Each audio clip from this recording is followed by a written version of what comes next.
Welcome to Tech Leveler. I'm Lee, and in this super quick video I'm going to show you how to convert a Word document to a PDF in your laptop.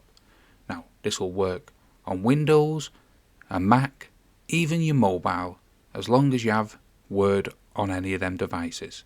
So I have this Word document here, and this is a sample bit of text to show the process. As the text says, all we need to do, once you have your Word document, what you want to turn into a PDF, press File, then Save As.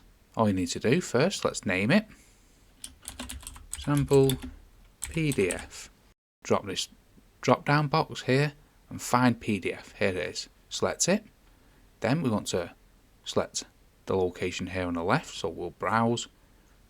We'll put it on our desktop. We'll press Save. So that's saved. And there it is, there's our PDF. But let's go and find it. We won't save it this time. There's our sample PDF. Double clicked it, and there you go. So that's how easy it is to convert a Word document to a PDF on your laptop. Hope you found this video helpful. If you did, smash the like, smash the subscribe, and thank you for watching.